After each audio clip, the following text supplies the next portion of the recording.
الحمد لله وكفى وسلام على عباده الذين اصطفى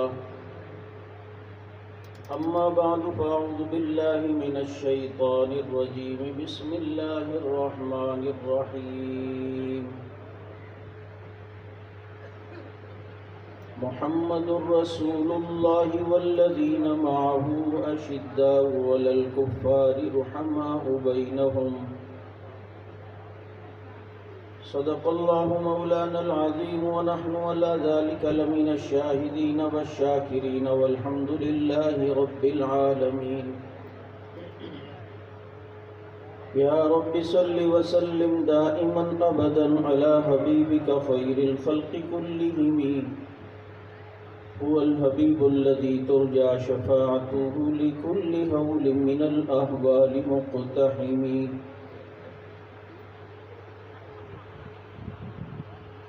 اس کی لوری کے لیے لفظ کہاں سے لاؤں، سارے عالم کے مقدر کو جگایا جس نے، اور جسے صدیق کی صداقت کا اعتراف نہیں، وہ لاکھ سجدے کرے یہ گناہ معاف نہیں۔ دلوں میں بغض ابو بکر اور بدن پر حج کا لباس، یہ تیرے نصیب کے چکر ہیں طواف نہیں۔ اور زینت کے خزانے کو الماس کہتے ہیں، لگے طلب پانی کی اسے پیاس کہتے ہیں۔ یوں تو سب کی پیاس بجھاتا ہے دریا، جو دریا کی پیاس بجھائے اسے عمر بن خطاب کہتے ہیں۔ اور پھول ماریں گے نہ کلی ماریں گے، امام ماریں گے نہ ولی ماریں گے، ہو جس کے دل میں بغض اصحاب رسول کا، عمر کے درے سے اسے علی ماریں گے۔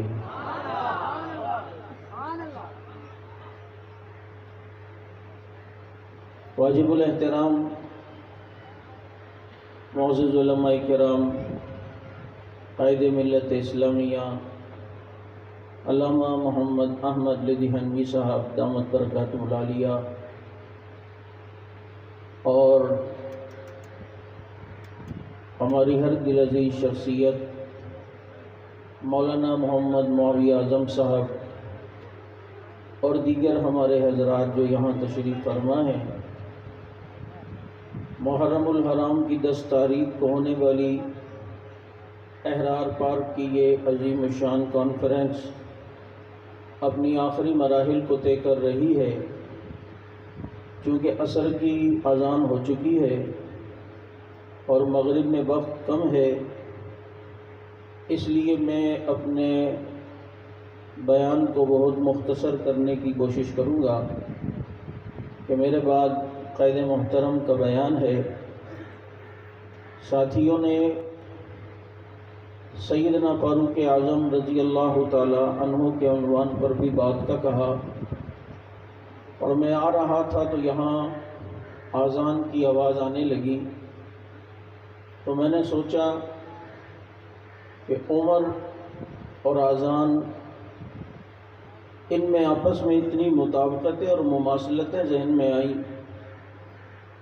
کہ اللہ رب العزت نے اذان کو اس لیے مشروع فرمایا کہ اذان اعلان کو کہتے ہیں، اور عمر کا اسلام بھی علی الاعلان ہے۔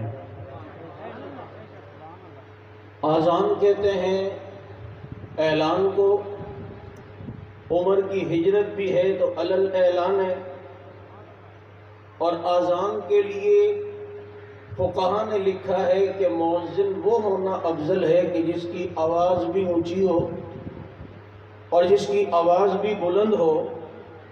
تو میں نے نبی کے صحابہ میں ایک شخص کو دیکھا کہ احد کے اندر جب وہاں سے آواز آئی اول حبل کی، تو میرے پیغمبر نے ایک اونچی آواز والے کو کہا کہ تم نے اس کا جواب دینا ہے، اور وہ اونچی آواز والا اللہ اکبر کہہ کر اس کا جواب دیتا ہے۔ جب سامنے سے آواز آئی لنا عزا ولا عزا لکم، تو پیغمبر نے اسی اونچی آواز والے کو کہا کہ اس کا بھی جواب دو۔ تو اس نے کہا لنا مولا ولا مولا لکم، اور یہ اونچی آواز دینے والا یہ عمر تھا۔ عمر اور اذان میں اتنی مطابقتیں اور مماثلتیں ہیں کہ ابھی اذان ہوئی، سب کو پتہ ہے کہ یہ اذان جماعت کی نماز کا مقدمہ ہے اور ابھی نماز جماعت سے ادا کی جائے گی۔ پتہ چلتا ہے کہ اذان کے بعد اب جماعت کا انتظار ہوتا ہے، اذان کے بعد نماز جماعت سے پڑھنے کا اہتمام ہوتا ہے۔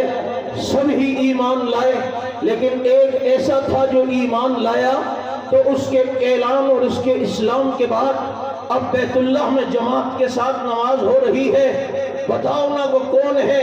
یہ وہی اذان سے مماثلت رکھنے والا کہ جو اذان جماعت کا مقدمہ ہے تو عمر کا اسلام بھی جماعت کا مقدمہ ہے۔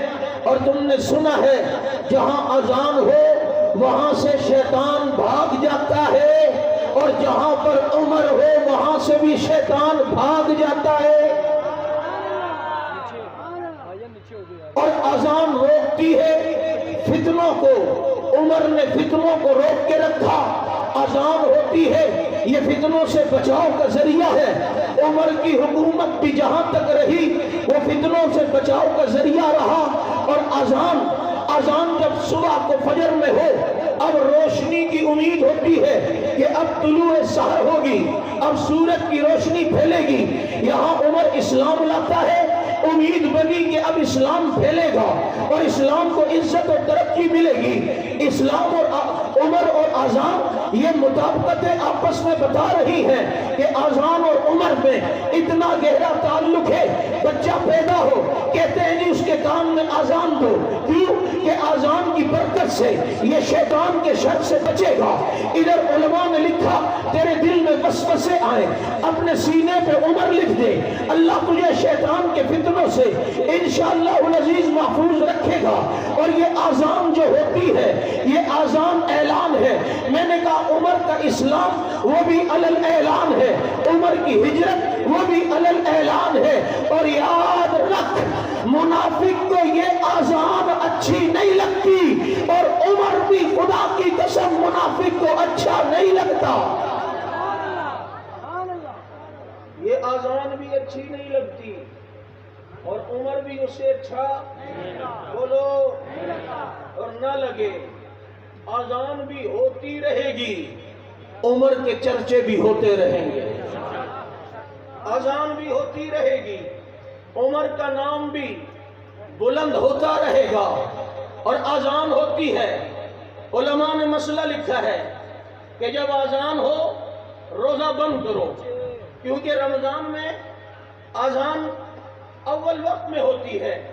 اسی لیے علماء نے لکھا اذان کے بعد بھی جو رمضان میں پانی پیتا رہے اس کا روزہ نہیں ہوتا، کیونکہ اذان علامت ہے کہ اب یہ اذان آ گئی، اب روزہ بند ہو جائے گا، اب کھلے گا اسی وقت جب افطاری کا وقت ہوگا۔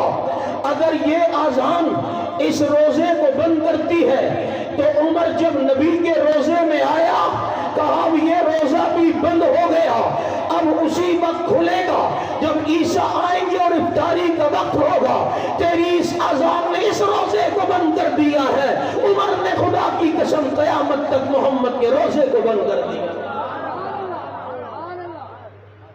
اب یہاں نہیں، اب یہاں کوئی بھی نہیں آئے گا۔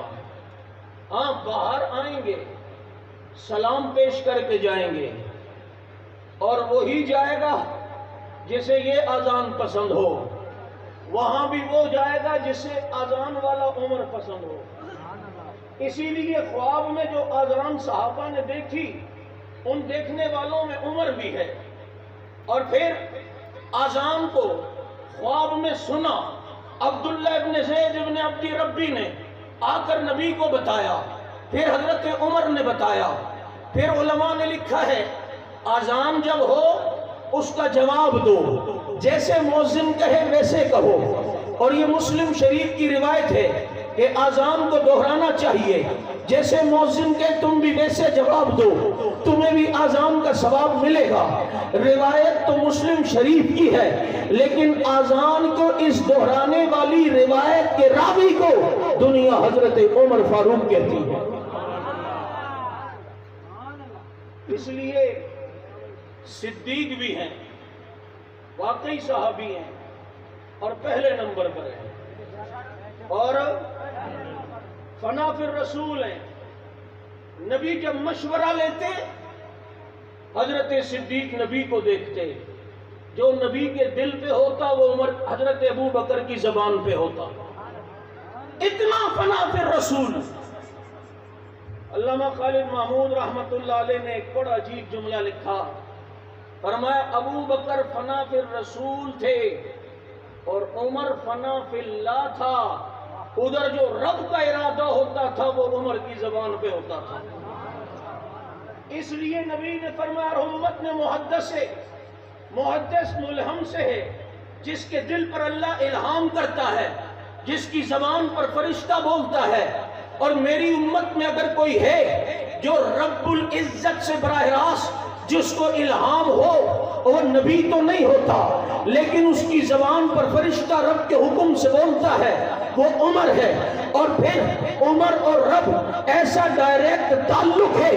آپ صحابہ کی سیرت کو پڑھتے ہیں، ابو بکر ایمان لائے تو نبی کی دعوت پر ایمان لائے، عثمان ایمان لائے تو نبی کی دعوت، حضرت ابو بکر کی دعوت پر ایمان لائے، اور بھی جناب کوئی صحابی کسی کی دعوت پر ایمان لائے، لیکن عمر کا اسلام براہ راست ہدایت کا ذریعہ رب کا کلام بنا ہے۔ ٹھیک ہے بہن کو تھپڑ مارا، لیکن بہن کے سامنے رکھے ہوئے اس نسخے کو اٹھا کر عمر نے قرآن پڑھنا شروع کیا۔ تاہا ما انزلنا علیک القرآن لتشقی الا تذکرۃ لمن یخشی تنزیلا ممن خلق الارض والسماوات العلی۔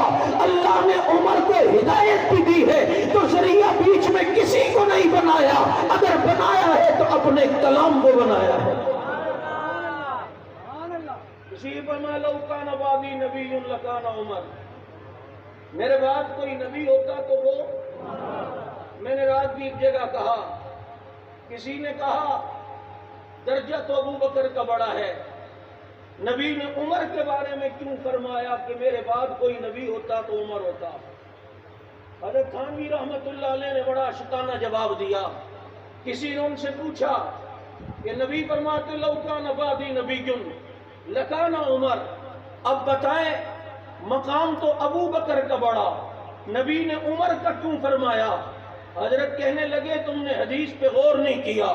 نبی فرماتے لو کان بعدی، میرے بعد کوئی نبی ہوتا، نبی ابو بکر کو اپنے سے بود سمجھتے ہی نہیں تھے، اپنے سے جدا نبی جانتے تھے۔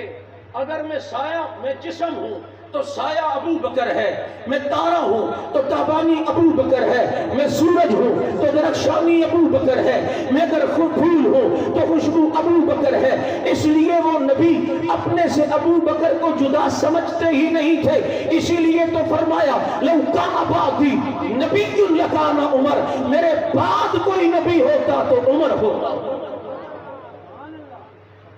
اور پھر دوسری بات، شروع سے ایک سلسلہ یوں چلتا ہوا آ رہا ہے کہ آپ نبیوں کو دیکھیں، آدم علیہ السلام پہلے آئے نرم مزاج، نوح علیہ السلام آئے ذرا گرم مزاج، حضرت سلیمان علیہ السلام آئے ذرا گرم مزاج، حضرت ابراہیم علیہ السلام آئے نرم مزاج، حضرت موسیٰ علیہ السلام آئے گرم مزاج، حضرت عیسیٰ آئے لیکن چونکہ وہ چلے گئے اوپر آسمانوں پہ قیامت سے پہلے آئیں گے تو موسیٰ گرم مزاج، اس کے بعد آ گئے ہمارے نبی نرم مزاج۔ تو یہ سلسلہ گرم اور نرم کا چلتا آ رہا تھا۔ اب چونکہ نبی کے بعد اگر کوئی نبوت کا سلسلہ چلتا تو وہ کوئی گرم مزاج نبی نے آنا تھا۔ ابو بکر تو ذرا نرم مزاج تھے، عمر ذرا شدہم فی امر اللہ عمر تھے، اس لیے فرمایا لو کان بعدی نبی لکان عمر، میرے بعد کوئی نبی ہوتا تو عمر ہوتا۔ گرم نرم ساتھ ہوتے چلتا رہے۔ میں کہا کرتا ہوں نبی کھجور کھاتے تو سنت ہے، نبی ساتھ میں کوئی تربوز وغیرہ بھی، خربوزہ بھی کوئی کھاتے تاکہ اس کی گرمی اس کی ٹھنڈک معتدل ہو۔ اسی لیے ابو بکر خلیفہ بنے، نرم مزاج تھے، اپنا کمانڈر ان چیف خالد ابن ولید کو مزایا جو گرم مزاج تھے. حضرت عمر خلیفہ بنے، گرم مزاج تھے. اپنا کمانڈر ان چیف بنایا ابو عبیدہ بن جراح کو، وہ ذرا نرم مزاج تھے. وہ جانتے تھے کہ یہ گرم نرم ساتھ اگر ایک زمانے میں چلیں گے تو جماعت چلتی رہے گی. ادھر بھی مجھے ایک نرم مزاج نظر آتا ہے، فاروقی گرم مزاج نظر آتا ہے. وہاں صحابہ کی جماعت چل رہی تھی، یہاں علماء صحابہ کی جماعت چل رہی ہے نہیں چل رہی. اور پھر صدیق کا دور میں کافی موضوعات کو جمع کرنے کی کوشش کر رہا ہوں. ابو بکر صدیق کا دور آیا، کامیاب دور تھا یا نہیں تھا؟ بولو. عمر کا دور آیا، کامیاب دور تھا یا نہیں تھا؟ حق پر ہے یا نہیں ہے؟ سچ پر ہے یا نہیں ہے؟ دیکھو، بعض چیزیں نبی کے زمانے میں تھیں، لیکن بعد میں ذرا دیکھا کہ اب ماحول یوں ہے تو اب ذرا یوں کرنا ہے، تو پھر ابو بکر نے کیا. نبی کے زمانے میں قرآن کتابی شکل میں نہیں لکھا تھا، صدیق کے دور میں کتابی شکل میں لکھا آیا. آج جماعت پر بے اعتمادی کر کے جو یہ کہے اور جی جنگی صاحب تو ایسے نہیں تھے، بعد والے ایسے کیوں ہو گئے، ان کا انداز تو یوں تھا، بعد والوں کا انداز یوں تھا، کیوں ہو گیا؟ ادھر قرآن اس صورت میں نہیں تھا، صدیق کے دور میں لکھا گیا.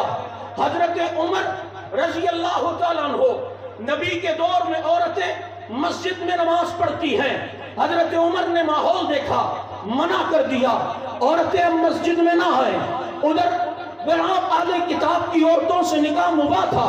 حضرت عمر نے دیکھا فتوحات کا زمانہ ہے، اہل کتاب کی عورتیں ہماری بیویاں بنیں، ہم یہاں اپنے خیموں میں اگلی فتوحات کے بارے میں پلاننگ کریں اور ہماری اہل کتاب بیویاں ہماری باتیں سن کے اپنے ہم مذہب لوگوں کو بتائیں، اسلام کو نقصان ہو سکتا ہے. منع کر دیا. حضرت عثمان کے دور میں دوسری اذان جمعے کی شروع ہو گئی. اب بتانا ذرا، اگر یہ سلسلہ انہوں نے دیکھا کہ اب اس وقت یوں ہے، اور جب حضرت عمر نے فرمایا عورتیں مسجد میں نماز کے لیے نہ آئیں، تو حضرت عائشہ نے فرمایا تھا آج کے دور میں نبی ہوتے تو وہ بھی منع کرتے عورتیں مسجد میں نماز کے لیے نہ آئیں. یہ سلسلہ تو اس وقت بھی چلتا آ رہا ہے. جس نے جس ماحول میں دیکھا کہ اب جماعت کو یوں چلانا ہے، اس نے پھر نبی ہی کی سیرت کو سامنے رکھتے ہوئے، نبی ہی کے مزاج کو سامنے رکھتے ہوئے اپنی جماعت کو چلایا ہے اور اس کشتی کو کنارے لگایا ہے. اس لیے بد اعتمادی کی ضرورت نہیں ہے. اگر اس زمانے میں کچھ تھا اور اس زمانے میں کچھ نہیں ہے، وہ خدا کی قسم جیسے اللہ نے وہاں صحابہ کی جماعت کی کشتی کو کنارے لگایا، یہاں اللہ علماء نے صحابہ کی جماعت کی کشتی کو بھی کنارے لگا رہا ہے. کیونکہ دوسرے حضرات نیچے بیٹھ کے دیکھتے ہیں، قیادت اوپر. میں سیاسی آدمی نہیں ہوں. آج ہر طرف افغانستان کے طالبان کا ایک ذکر ہے اور اچھے لوگ ہیں. آپ بتاؤ، نہیں ہے تو بتا دو. 48 ملکوں کو دن میں تارے دکھائے. کتنے؟ 48. کسی سعودی سفیر نے ایک طالب کو کہا ہماری تلوار، ہمارے جھنڈے میں تلوار ہے، کلمہ بھی ہے، لیکن تمہارا جھنڈا بھی سفید ہے، کلمہ بھی ہے، تلوار نہیں ہے. اس نے کہا تمہاری تلوار جھنڈے میں آ گئی ہے، ہماری تلوار کندھے پہ آ گئی ہے. الفاظ معنی میں تفاوت نہیں، لیکن ملا کی اذاں اور ہے، مجاہد کی اذاں اور. امریکہ آیا، ہزاروں مسلمانوں پر ڈرون کیا، B-52 سے بمباری کی، لاکھوں مسلمان شہید کیے. ظالم ہے یا نہیں امریکہ؟ اس کو دن میں تارے دکھائے یا نہیں طالبان نے؟ اور دکھا کے بتایا کہ ملا عمر کی فوج ایسی ہے تو حضرت عمر کی فوج کیسی ہوگی. ایسا ہی ہے یا نہیں ہے؟ اور اب بھی آپ دیکھو نا، ایران آئے دن کبھی پاکستان پر میزائل داغتا ہے، کبھی کس سے پنگا. کچھ مہینے پہلے ان سے بھی لیا، ایک دو فائر مارے، انہوں نے کہا مت ہو مڑا نسوار ٹائم کے تنگ نہ کرو. لیکن اس کے اندر اپنی شیطنت اور رافضیت چھائی ہوئی تھی. اس نے کہا چلو بڑوں کو تنگ کرتا ہوں، ان کو بھی. تو ایک دو دن انہوں نے صبر کیا، پھر انہوں نے جب نسوار پھینکی اور دماغ ان کا گھوما، اور جو پھر شروع ہوئے، اور پھر ایسے شروع ہوئے کہ ان کے سفیر کو آ کے معافی مانگنے پڑی. بابا غلطی ہو گئی. اس نے کہا نہ پتر اڑا نہ ہمت ہے تو کراس کر ورنہ برداشت کر. تمہیں کس سے لے رہا تھا؟ تمہیں پتہ نہیں ہم لارڈ میکالات کا نام لینے والے نہیں، ہم خالد ابن ولید کی اولاد میں سے ہیں، بدر و احد کا نام لینے والے. سبحان اللہ. مجھے کسی نے کہا یار مولوی صاحب نون لیگ کے بہت تو قاتل لوگ تھے اور یہ تھے وہ تھے. میں نے کہا میں سیاسی آدمی نہیں، نہ میں کسی کی طرفداری کرتا ہوں. طالبان اچھے کہتا ہے ہاں. میں نے کہا قطر میں طالبان ان قاتلوں کے ساتھ بیٹھ کر معاہدہ کرتے ہیں یا نہیں؟ تو بہت اچھے ہیں، تیری نظر میں بھی بہت اچھے ہیں. امریکہ جیسا قاتل کو یہ ہاں. میں نے کہا قطر میں معاہدہ کیا، صحیح کیا، اپنے ملک کی بقا اس میں دیکھی، اپنی جماعت کا مفاد اس میں دیکھا، انہیں قاتل سمجھ کر ہی، ظالم سمجھ کر ہی معاہدہ کیا. اگر وہاں نعرہ لگاتا ہے تو یہاں پر بھی تو وہ یہ سمجھ کے بیٹھا ہے، پھر اس کا بھی نعرہ لگا. کیونکہ ہم تو معاویہ کی سیاست کو 1400 سال سے مانتے ہیں.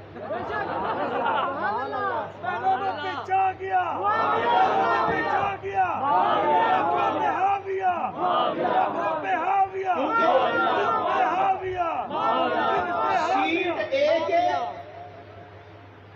لیکن اس ایک نے سب کو نچایا ہوا ہے. اور تمہیں خدا کا واسطہ دیتا ہوں ان سیٹوں کو ضائع نہ کرنا. بولو بابا جی کی سرپرستی ہے، اس سرپرستی کی برکات ہم دیکھ رہے ہیں، اور وہ برکات انشاءاللہ نظر آ بھی رہی ہیں اور آگے نظر آئیں گی. ہے یا نہیں؟ میں بات کر رہا تھا فاروق اعظم رضی اللہ تعالیٰ عنہ کی کہ لو کان بعدی نبی لکان عمر سے. تو حدیث کو سمجھنا ہے، سمجھ کے چلنا ہے. آج بھی محرم الحرام میں بہت سی ایسی چیزیں لوگوں میں عام ہوتی ہیں جس کا معنی اگر دوسرے انداز میں دیکھا جائے تو غلط ہوتا ہے. ایک شعر زبان زد عام ہوتا ہے محرم الحرام کے دنوں میں کہ جناب اسلام زندہ ہوتا ہے ہر کربلا کے بعد. اگر اس کا یہ مطلب ہے کہ کربلا جیسے واقعے کے بعد اسلام کو نئی تازگی ملتی ہے، نئی روح ملتی ہے، تو یہاں تک تو بات ٹھیک ہے کہ ایسے ظالم کے سامنے ڈٹ جانے کے بعد قربانی دے کر اسلام کو ایک نئی تازگی اور روح بخشی جائے، یہ بات یہاں تک تو ٹھیک ہے. لیکن اگر کوئی اس پیرائے میں اور اس معنی میں اور اس نیت سے اگر کوئی کہتا ہے کہ اسلام زندہ ہی کربلا کے بعد ہوا ہے، تو پھر سوال یہ ہے کہ بدر کے بعد کیا زندہ ہوا تھا، احد کے بعد کیا زندہ ہوا تھا، حنین کے بعد کیا زندہ ہوا تھا؟ اسلام تو اسی وقت زندہ ہو گیا تھا جو فرعون کی چوٹی پہ کھڑے ہو کر محمد الرسول اللہ نے لا الہ الا اللہ کا نعرہ لگایا تھا. کھڑے ہو کر اعلان کیا آؤ. میں کہوں دشمن پیچھے سے آ رہا ہے، مانو گے؟ سب نے کہا جی مانیں گے. کیوں نہ مانے؟ آپ کو کبھی جھوٹ بولتے نہیں دیکھا، اور میں اب جو بولوں گا وہ بھی جھوٹ نہیں ہے. قولوا لا الہ الا اللہ تفلحون پڑھ لو. اسلام اس دن سے زندہ ہوا. نہیں مانے؟ مجمع جتنا بھی تھا کوئی بھی مانا؟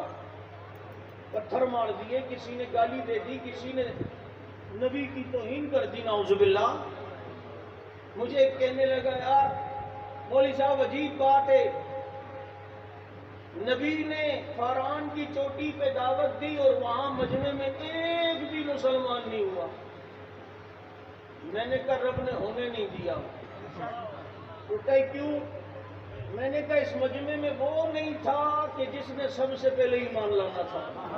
سبحان اللہ، سبحان اللہ، ترتیب خراب ہو جائے، سبحان اللہ، سبحان اللہ۔ ترتیب۔ میں نے کہا اس مجمع میں وہ نہیں تھا جس کا نمبر پہلا بننا تھا، جس نے سب سے پہلے ایمان لانا تھا، اور جس کا نمبر پہلا تھا اس کو جا کر بتایا تو وہ کہنے لگا میں نے تو اس وقت بھی نبی آپ کو مانا ہے جبکہ آپ نے بھی ابھی نبوت کا دعویٰ نہیں کیا ہے۔ میں نے تو آپ کے صبح شام دیکھے ہیں۔ ہائے ہائے، اس پہلے نمبر والے کا مقابلہ کون کر سکتا ہے؟ کوئی بھی نہیں کر سکتا۔ جس نے خدا کی قسم 3 دن اپنی گود میں پیغمبر کو سلایا تو قیامت کی صبح تک رب نے محمد کے قدموں میں اسے سلا دیا۔ اور میں ایک بات کہا کرتا ہوں، آج جنگ میں کوئی مرتا ہے اس کو دفناتے ہو، قبر میں اس کا چہرہ قبلے کی طرف کرتے ہو، لیکن قبلے کی طرف صرف چہرہ نہیں، مردے کو قبر میں لٹانے کا سنت طریقہ اسے کروٹ لٹانا ہے۔ صرف چہرہ نہیں، سینہ بھی قبلے کی طرف ہو، چہرہ بھی قبلے کی طرف ہو، پیٹ بھی قبلے کی طرف ہو۔ آج سب سو رہے ہیں قبروں میں، ان کا چہرہ بیت اللہ کی طرف ہے، لیکن میں ایک ایسے خوش نصیب کو جانتا ہوں کہ جو کروٹ پہ قبر میں لیٹا ہے اس کا چہرہ بیت اللہ کی طرف بھی ہے اور رسول اللہ کی طرف بھی ہے۔ اس کا چہرہ بیت اللہ کی طرف بھی اور رسول اللہ کی طرف بھی، یہ اب بھی نبی کی نظروں میں ہے۔ نبی نے فرمایا تھا میں جیسے سامنے دیکھتا ہوں ویسے ہی پیچھے بھی دیکھتا ہوں۔ یہ نبی ادھر بھی صحابہ سے نظریں نہیں ہٹا رہے، اور فرض کفایہ ابو بکر و عمر تمام صحابہ کی طرف سے پورا کر کے دکھا رہے ہیں۔ توجہ کرنا، میں تھوڑا ذوق میں آنے کی کوشش کر رہا ہوں۔ اللہ نے قرآن میں صحابہ کے لیے نبی کو کہا وَلَا تَعْدُ عَيْنَاكَ عَنْهُمْ، اے نبی آپ نے ان سے نظریں نہیں ہٹانی، ان کی طرف نظریں رکھنی ہے، آپ نے ان کو نگاہ کرم میں آپ نے ان کو ہمیشہ رکھنا ہے۔ آج تو کہتا ہے مجھ پر میرے شیخ کی نظر ہے، مجھ پہ میرے پیر کی نظر ہے، مجھ پر میرے استاد کی نظر ہے، مجھ پر میرے قائد کی نظر ہے، اور نبی کے یارو تمہاری قسمت پہ قربان جاؤں، تمہاری طرف محمد الرسول اللہ کی نظر ہے۔ اب فرمایا ان کو اپنی نگاہوں میں رکھنا ہے۔ اب نماز میں نگاہوں میں کیسے رکھیں؟ رات ایک بات ذہن میں اللہ نے ڈالی، ابھی قبلہ بیت المقدس ہے اور نبی نماز پڑھا رہے ہیں۔ آپ کو پتا ہے بیت اللہ اور بیت المقدس بالکل اپوزٹ سائڈ ہیں، اپنی مخالف سمتیں۔ نبی نماز پڑھا رہے اس طرف، 2 رکعتیں ہوئی، 2 باقی ہیں۔ فرشتہ آ گیا، فَوَلِّ وَجْهَكَ شَطْرَ الْمَسْجِدِ الْحَرَامِ، اپنا چہرہ مسجد حرام کی طرف پھیریں۔ وَلَا تَعْدُ عَيْنَاكَ عَنْهُمْ، اے نبی اپنی نگاہوں میں رکھنا ہے انہیں۔ اپنے صحابہ کو نماز میں بھی نگاہوں میں کیسا رکھا؟ اب جیسے ہی یہ آیت آئی تو ذرا توجہ کرنا، صحابہ تو پیچھے صفوں میں نا، نبی اس طرف نماز اگر پڑھا رہے ہیں، قبلہ ادھر ہے، آیت آ گئی، چہرہ قبلے کی طرف پھیر لیجئے۔ اب جناب جب نبی نے چہرہ قبلے کی طرف پھیرا تو یہاں صحابہ کا چہرہ، یہاں نبی کا چہرہ، اب نبی کا چہرہ بیت اللہ کی طرف بھی ہے اور نبی کا چہرہ حزب اللہ کی طرف بھی ہے۔ سامنے ہو گئے، واہ واہ کیا خوش نصیب کہ نبی کی نماز اور نبی کا چہرہ بیت اللہ کے ساتھ حزب اللہ کی طرف بھی، اور جماعت بھی کیسی، کوئی چون چرا نہیں کہ کیا ہو گیا، کیوں کر لیا، کیسے کر لیا، نہیں کیا وجہ کیا ہے۔ دیکھا کہ قیادت کا رخ ادھر ہے تو ہمارا بھی یہی ہوگا. یہ ہے صحابہ، چہرہ پھیرا. صحابہ کا چہرہ ابھی تک یوں ہے. نبی نماز میں چلے ہیں اور آگے آئے ہیں، صحابہ پیچھے ہو گئے ہیں. اور وَلَا تَعْدُ عَيْنَاكَ عَنْهُمْ، اے نبی انہیں اپنی نگاہوں میں رکھنا ہے. کتنے خوش نصیب تھے، کیسے نبی کی نگاہوں میں رہتے تھے. ہائے ہائے کیسے رہتے تھے. وہ نبی نے دیکھا 2-3 دن ہوئے میں دیکھ رہا ہوں، فجر کی نماز پڑھاتا ہوں اور ابو دجانہ اٹھ کے چلے جاتے ہیں، مجلس میں نہیں بیٹھتے. کیسا اپنی نگاہوں میں نبی نے رکھا ہے. ایک صحابی کو بھیجا، پوچھو ابو دجانہ سے ایسی مجلس میں کیوں نہیں بیٹھتے اور فجر پڑھ کے نکل جاتے ہو. نبی کے پاس آئے، کہا کیوں چلے جاتے ہو. کہ اللہ کے نبی میرے گھر کی اور یہودی کے گھر کی دیوار ملی ہے، اس کے گھر کے اندر کھجور کا درخت ہے، اس کی شاخیں میرے گھر میں بھی آئی ہوئی ہیں. رات کو ہوائیں چلتی ہیں تو کچھ کھجوریں میرے آنگن میں گر جاتی ہیں. مجھے ڈر ہوتا ہے کہ میرے بیٹے اٹھیں گے اور چھوٹے بچے اٹھ کر اس کی کھجوریں نہ لے لیں، تو میں جلدی سے جاتا ہوں، اپنے آنگن میں گری ہوئی کھجوریں اسے جمع کرتا ہوں، جا کر اس یہودی کو دے کر آتا ہوں. اس لیے آپ کی مجلس میں نہیں بیٹھتا اور اٹھ کے چلا جاتا ہوں. یہاں جہاں یہ پتا چلا کہ ابو دجانہ کا تقویٰ کتنا ہے، چند کھجوریں وہ بھی گوارا نہیں کہ کسی کی قبضے میں لوں، وہاں یہ بھی پتا چلتا ہے نبی صحابہ کو کتنی نگاہوں میں رکھتے ہیں. یہاں یہ بھی پتا چلتا ہے اگر ابو دجانہ، اگر نبی کا صحابی چند کھجوریں قبضہ ناجائز نہیں کر سکتا تو ابو بکر فدق کی کھجوروں پر کیسے قبضہ کر سکتا ہے. ابو دجانہ جو چند کھجوریں برداشت نہ کرے تو پھر بتانا ابو بکر پورا 8 کلومیٹر کا وہ باغ کیسے برداشت کر سکتا ہے. نا نا نا نا نا، یہاں تربیت اگر ابو دجانہ کی وہ محمد الرسول اللہ نے کی ہے تو ابو بکر کی تربیت بھی محمد الرسول اللہ نے کی ہے. ابو دجانہ نے فیض محمد کا لیا تھا، ابو بکر فیض محمد کا لے رہا ہے. آج بھی فیض اور براہ راست لے رہا ہے. ہائے ہائے آج بھی لے رہا ہے، براہ راست لے رہا ہے. اور کیسے لے رہا ہے کہ نبی کے پہلو میں سو کے لے رہا ہے. جو درود معاویہ صاحب سکھر میں خیرپور کے جلسے میں ایک بڑا پیارا جملہ ارشاد فرمایا ابو بکر عمر پہ تبرہ کرنے والے، خدا کی قسم تیرا تبرہ ابو بکر عمر تک نہیں پہنچتا. وہ جہاں سو رہے ہیں وہاں محمد کا درود ہی پہنچتا ہے اور پہنچتا ہے. ان رحمتوں کے سائے میں وہ آرام کر رہے ہیں. میں عرض یہ کر رہا تھا کہ اب یہ جو جملہ کہ اسلام زندہ ہوتا ہے ہر کربلا کے بعد، اگر یہ مطلب کہ اس سے پہلے اسلام زندہ ہی نہیں تھا. کل ایک زلفی بخاری نام کا، زلفی بخاری ولد یعنی مجھے معلوم نہیں ہے، ہوگا لیکن بہرحال وہ کہہ رہا ہے کہ بدر اور احد کے بعد دین کو اتنی ترقی نہیں ملی جتنی کہ کربلا کے بعد. تجھے کیا پتا دین کیا ہے؟ تجھے کیا پتا؟ تجھے دین کے بارے میں کیا پتا؟ دین اگر سیکھنا ہے تو خدا کی قسم نبی کے صحابہ کے دروازے پہ آنا پڑے گا. اسی طرح محرم میں ایک عربی فارسی ربائی بڑی مشہور ہوتی ہے، دین است حسین اور پناہ است حسین، حقہ کے بنائے لا الہ الا اللہ است حسین. اور یہ منسوب کی جاتی ہے معین الدین اجمیری رحمہ اللہ کی طرف، جبکہ یہ ربائی معین الدین اجمیری کی نہیں، ایرانی رافضی شاعر معین الدین شامانی کی ہے. اور اس میں یہ جو جملہ ہے کہ لا الہ الا اللہ کی بنیاد یہ جناب حضرت حسین اور وہ خود ہی لا الہ الا اللہ ہیں، تو مجھے بتاؤ حضرت حسین جب پیدا نہیں ہوئے تھے اس سے پہلے جنہوں نے لا الہ الا اللہ پڑھا ان کی بنیاد کیا تھی؟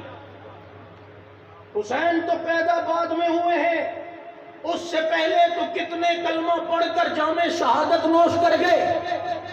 اس قسم کے جملے یہ اسلام کی تعلیمات کے خلاف ہیں یا اسلام کی تعلیم کے موافق ہیں؟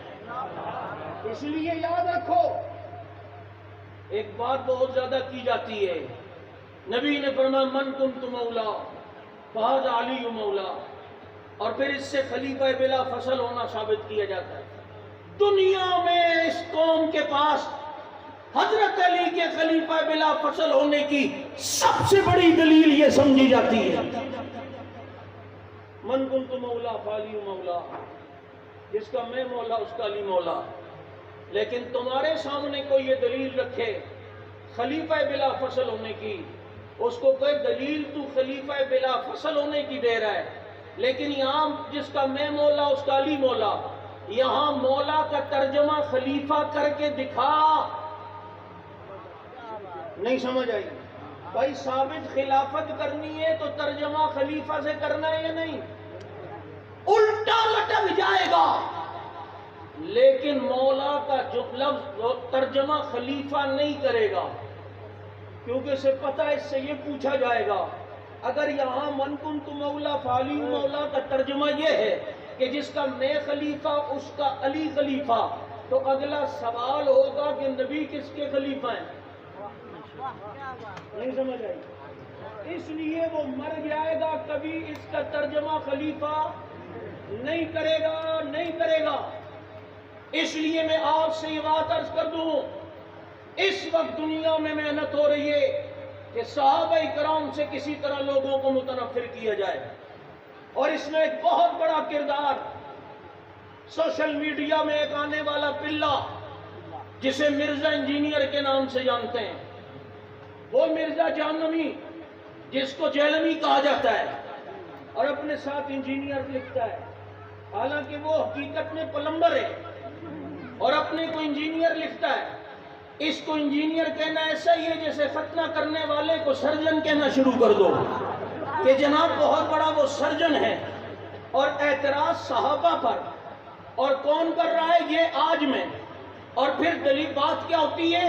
ہم اصل میں حقیقت پسند ہیں، جو حقیقت ہے وہ بتانی چاہیے۔ اگر تو اتنا بڑا حقیقت پسند ہے تو سب سے پہلے اپنے باپ کی حقیقت بتانی ہوگی، سب سے پہلے اپنی حقیقت بتانی ہوگی۔ تجھے حقیقت بتانے کے لیے وہ ملے ہیں جن کو رب نے قرآن میں کہہ دیا ہے وَقُلَّ وَعَدَ اللَّهُ الْحُسْنَى، اللہ نے سب سے جنتی ہونے کا وعدہ کر لیا، اور پھر ان پر اعتراض بنتا ہی نہیں۔ آپ نماز کے لیے آئے، وضو کرے، ادھر امام صاحب نماز پڑھا رہے ہوں اور وہ کچھ غلطی کرنے لگے تلاوت میں، آپ وہاں سے امام کو لقمہ دے سکتے ہیں؟ نہیں۔ بولو نہیں۔ مسئلہ ہے اگر جو جماعت میں شامل نہیں اور وہ لقمہ دے اور امام لقمہ لے لے، ساری جماعت جائے گی، ساری نماز جائے گی۔ لقمہ دینے کے لیے پہلے جماعت میں آنا پڑے گا، جماعت میں شامل ہونا پڑے گا، جماعت کے باہر رہ کر لقمہ نہیں دیا جا سکتا، کیونکہ نماز والے اونچے درجے میں ہیں اور جو نماز کے باہر ہے اس کا درجہ بھی چھوٹا ہے۔ لیکن آج اگر امام صاحب نماز پڑھا رہے ہوں، میں وضو کر کے آ رہا ہوں، امام غلطی کر رہا ہو، تو میں غلطی نہیں پکڑ سکتا، میں اس پر اعتراض نہیں کر سکتا، کیونکہ میں جماعت میں نہیں ہوں، کیونکہ نماز میں جو ہے ان کا درجہ بڑا ہے، لیکن اس درجے کو میں فوراً تو حاصل کر سکتا ہوں نا، اللہ اکبر کہوں اور شامل ہو جاؤں، میں اس درجے پہ آ گیا۔ تو اب اگر جب تک اللہ اکبر کہہ کے شامل نہیں ہوا، تو چونکہ جو نماز میں اللہ کے سامنے ہے ان کا درجہ بڑا، جو نماز کے باہر ہے اس کا درجہ چھوٹا، تو مسئلہ پتا چلا، چھوٹے درجے والے بڑے درجے والے پر اعتراض نہیں کر سکتے، تو میرا درجہ صحابہ کے مقابلے میں تو کچھ نہیں ہے۔ جب یہاں جماعت سے ہٹ کر چھوٹے درجے والا بڑے درجے والے پر اعتراض نہیں کر سکتا، تو 14ویں صدی میں پیدا ہونے والا اصحابی کا نجوم کے درجے والوں پر اعتراض کیسے کر سکتا ہے؟ اس کا حق بنتا ہے؟ اس لیے صحابہ کی عزت و ناموس کے لیے میدان عمل میں آؤ، محنت کرو، اپنی قیادت پر اعتماد ہو اور اندھا اعتماد ہو۔ میں نے کراچی میں اپنے ساتھیوں کو بتایا، میں نے کہا اگر ہم کوئی چیز، کوئی پالیسی دیتے ہیں تو یاد رکھو وہ اپنے ڈر کی وجہ سے نہیں۔ میں نے کہا وہ آپ اگر کوئی لے جائے تو آپ تو یہ کہہ بھی سکتے ہو نہیں میں تو جماعت میں نہیں ہوں، نہیں میں تو انہیں کافر نہیں کہتا، کیونکہ آپ جانتے نہیں ہیں۔ اگر آپ سے کوئی پوچھے مسجد حق نواز میں تجھے دیکھا گیا، تو کہہ سکتا ہے میں تو سیروزے کی جماعت میں وہاں آیا ہوا تھا، لیکن مولانا لیجاندی صاحب یہ کہہ سکتے ہیں، ہم کہہ سکتے ہیں؟ تو پتہ چلتا ہے ہم اپنے لیے نہیں، تمہارے لیے، جماعت کے مفاد کے لیے یہ سب کچھ کر رہے ہوتے ہیں۔ بہرحال الحمدللہ یہ کارواں چل رہا تھا، چل رہا ہے اور انشاءاللہ العزیز چلتا رہے گا۔ عظمت صحابہ کے ترانے کل بھی گاتے تھے، گاتے ہیں اور گاتے رہیں گے، اور مرتے دم تک اپنے آخری سانس تک صحابہ کی عظمت کا نعرہ لگاتے رہیں گے، کیونکہ ہمیں سبق یہ ملا ہے کہ فنا فی اللہ کی تہ میں بقا کا راز مضمر ہے، جسے مرنا نہیں آتا اسے جینا نہیں آتا۔ ہمارے بہترین صدقہ جاریہ حاصل کرنے کے لیے اس ویڈیو کو شیئر کرنا مت بھولیں۔ جزاک اللہ۔